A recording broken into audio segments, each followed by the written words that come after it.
और सभी साथियों, सबसे पहले तो आप सबका धन्यवाद। बहुत ही अच्छे ढंग से आपने अपने क्षेत्र के इनिशिएटिव योजना के विषय में बताया।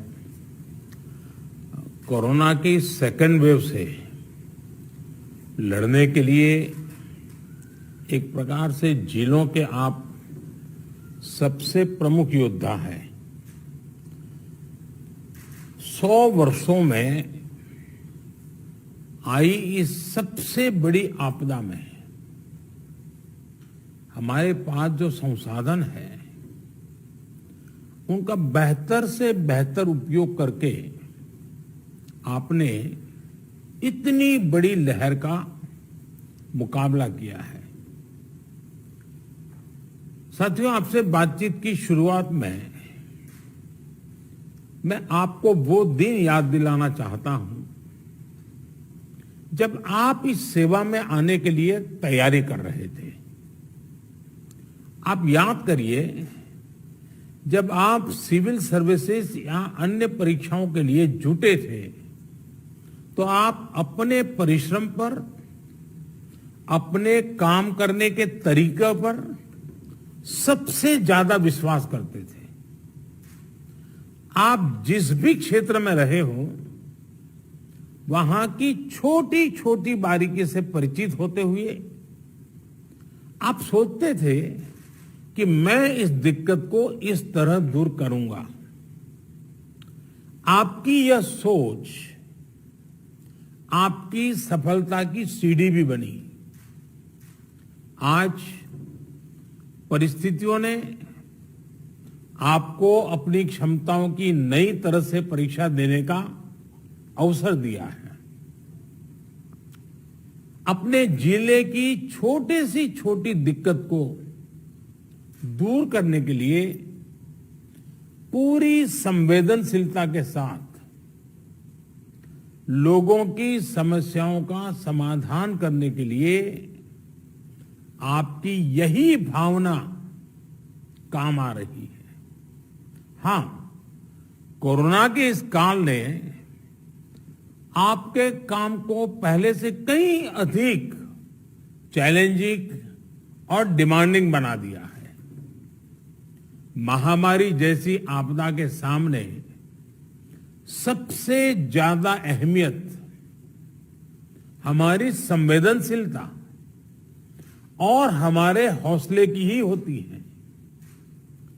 इसी भावना से आपको जन जन तक पहुंचकर जैसे काम कर रहे हैं उसको और अधिक ताकत से और अधिक बड़े पैमाने पर करते ही रहना है।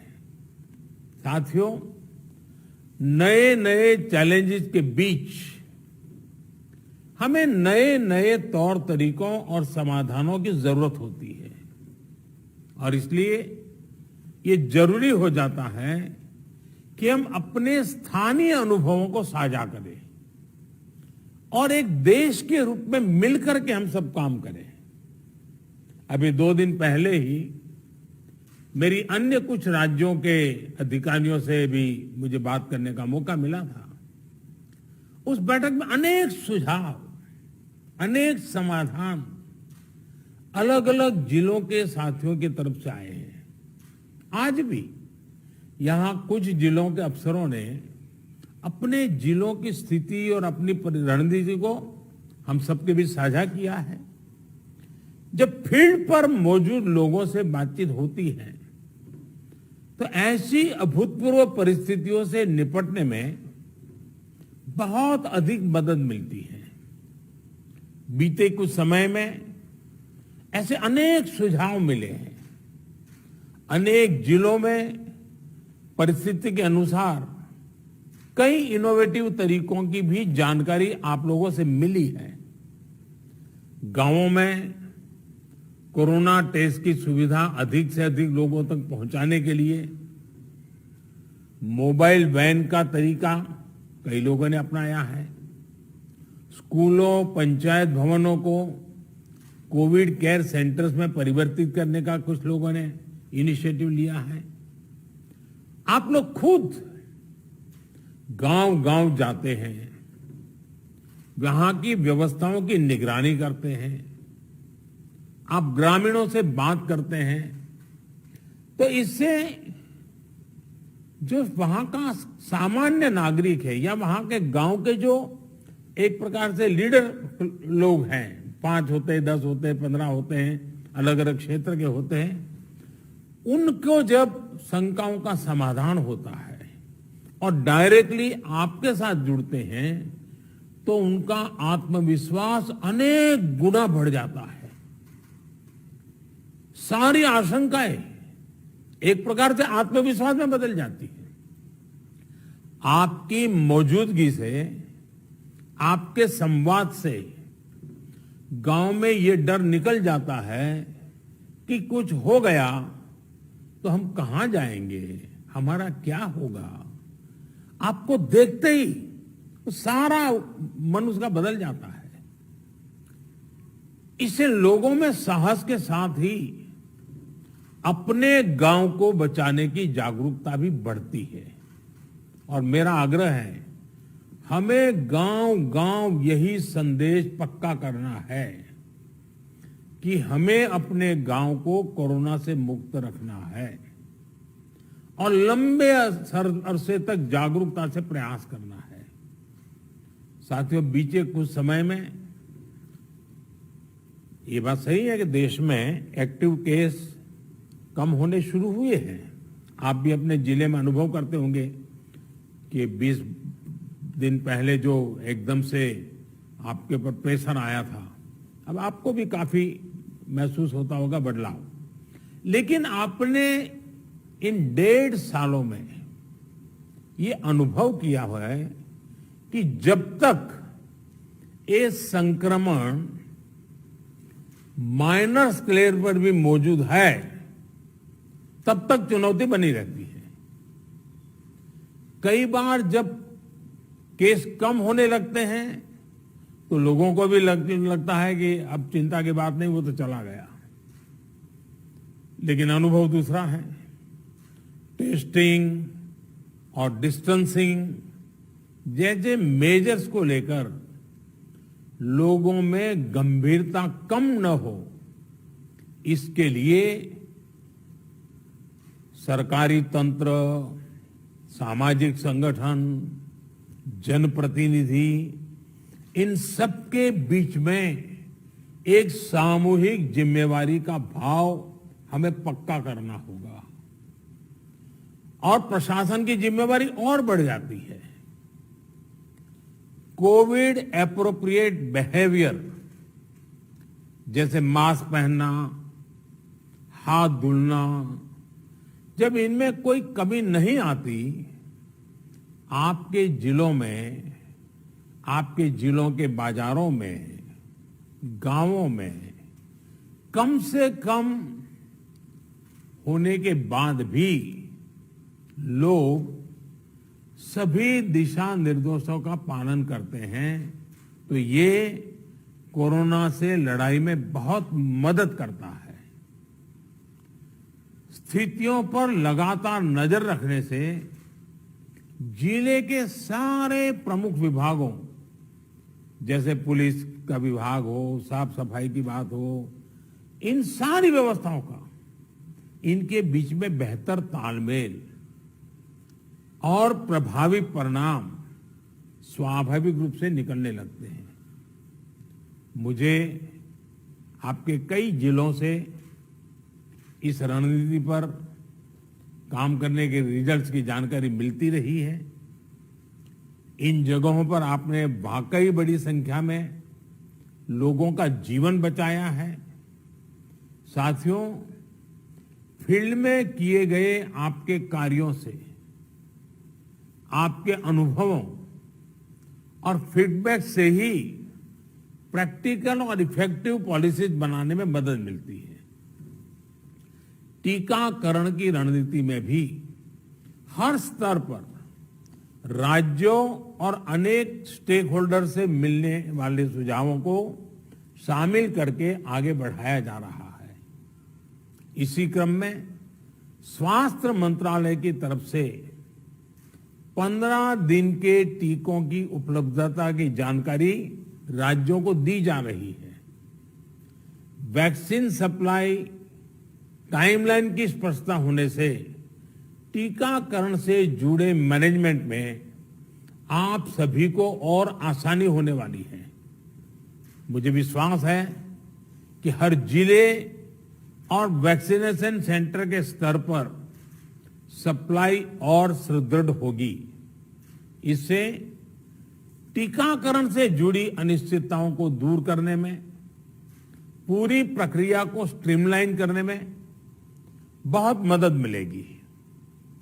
वैक्सीनेशन का जो प्लान है, जो कैलेंडर है, उनको हम नियमित रूप से अलग अलग मीडिया प्लेटफॉर्म पर अधिक से अधिक साझा करेंगे तो लोगों को कम से कम परेशानी होगी। साथियों, पिछली महामारी हो या फिर ये समय, हर महामारी ने हमें एक बात सिखाई है। महामारी से डील करने के हमारे तौर तरीकों में निरंतर बदलाव, निरंतर इनोवेशन, निरंतर अपग्रेडेशन बहुत जरूरी है। ये वायरस म्यूटेशन में स्वरूप बदलने में माहिर है। एक प्रकार से बहुरूपिया भी है और ये वायरस धूर्त भी है। तो हमारे तरीके और स्ट्रेटेजी भी डायनेमिक होने चाहिए। साइंटिफिक लेवल पर हमारे वैज्ञानिक वायरस के बदलते स्वरूपों से निपटने के लिए दिन रात काम कर ही रहे हैं। वैक्सीन बनाने से लेकर एसओपीज और नई ड्रग्स बनाने तक लगातार काम हो रहा है। जब हमारी एडमिनिस्ट्रेटिव अप्रोच भी इतनी ही इनोवेटिव और डायनेमिक रहती है तो हमें असाधारण परिणाम मिलते हैं। आपके जिले की चुनौतियां यूनिक होगी, इसलिए आपके समाधान भी उतने ही यूनिक होने चाहिए। एक विषय वैक्सीन वेस्टेज का भी है। एक भी वैक्सीन की वेस्टेज का मतलब है किसी एक जीवन को जरूरी सुरक्षा कवच नहीं दे पाना। इसलिए वैक्सीन वेस्टेज रोकना बहुत जरूरी है। मेरा यह भी कहना है कि जब आप अपने जिले के आंकड़ों की समीक्षा करते हैं तो उसमें अर्बन और रूरल, इसको भी अलग अलग से आप गौर करें ताकि आपका फोकस रहे। इवन टियर 2, टियर 3 सिटी को भी अलग से उसका एनालिसिस करें ताकि आप फोकस वे में अपना स्ट्रेटेजी वर्कआउट कर सकते हैं। कहां कितनी ताकत लगानी है, किस प्रकार की ताकत लगानी है, ये बड़ी आसानी से आप कर पाएंगे। और इससे जब ये प्रकार से देखेंगे तो ग्रामीण इलाकों में कोरोना से निपटने में मदद मिलेगी। और मैं भी लंबे अरसे तक आप ही की तरह कुछ न कुछ काम करते करते यहां पहुंचा हूं। मेरा अनुभव है कि गांव के लोगों को अगर सही बात समय पर पहुंचा दी जाए तो वो बहुत रिलीजियसली उसको फॉलो करते हैं, बहुत रिलीजियसली।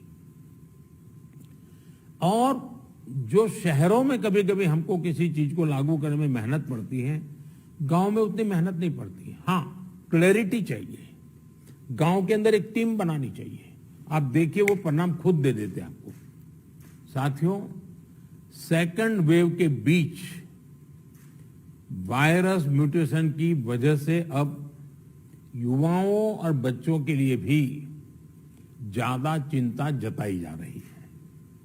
अभी तक हमारी जो रणनीति रही है, आपने जिस तरह फील्ड में काम किया है, उसने इस चिंता को उतना गंभीर होने से रोकने में मदद तो की है, लेकिन हमें आगे के लिए और अधिक तैयार रहना ही होगा।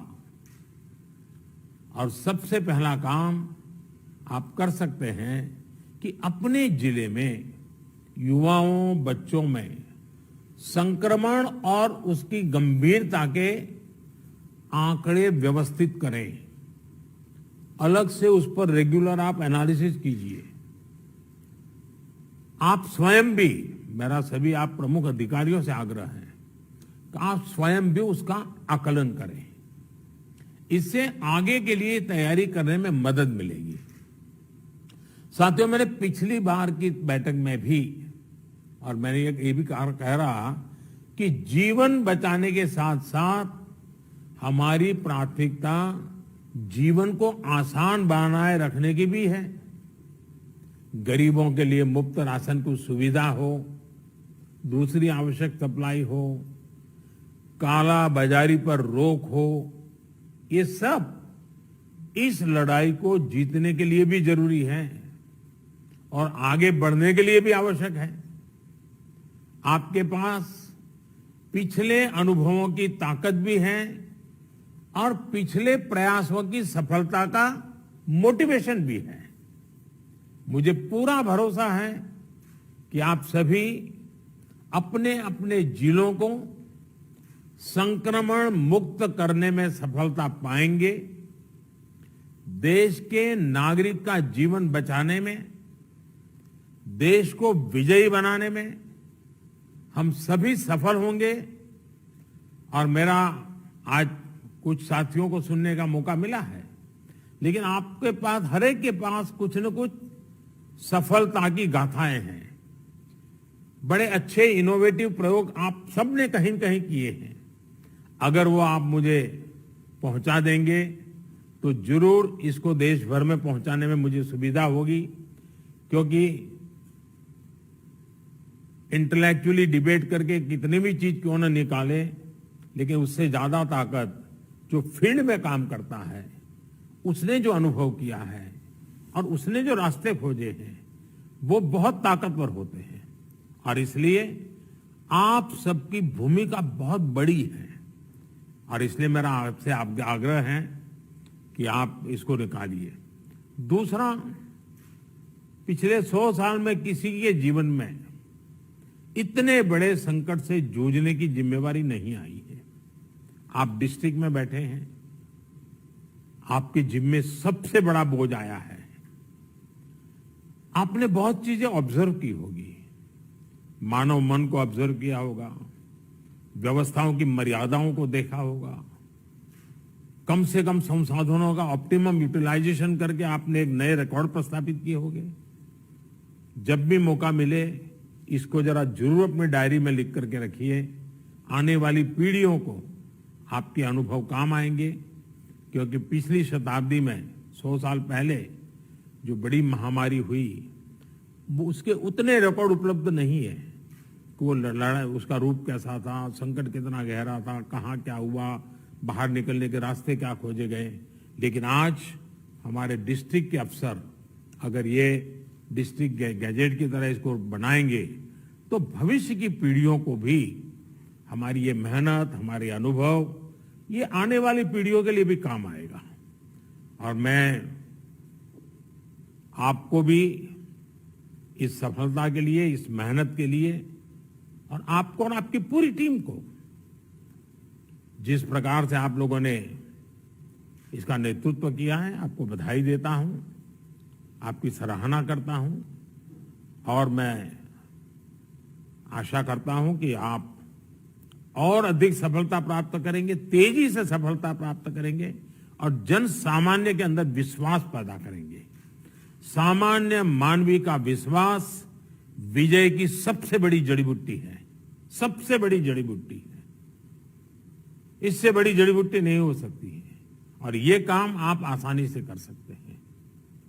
आप स्वस्थ रहें, कार्य का बोझ आपको ज्यादा है, मैं अनुभव करता हूं। और बारिश की सीजन आएगी तो और एक सीजनल जो प्रेशर रहता है वो तो बढ़ने ही वाला है। लेकिन इन सब के बीच भी आप स्वस्थ भी रहें, आपका परिवार स्वस्थ रहे और आपका जिला जल्द से जल्द स्वस्थ हो, हर नागरिक स्वस्थ हो, ये आपकी कामना ईश्वर पूरी करे, आपका पुरुषार्थ पूरी करेगा। मेरी तरफ से आपको बहुत शुभकामनाएं, बहुत बहुत धन्यवाद।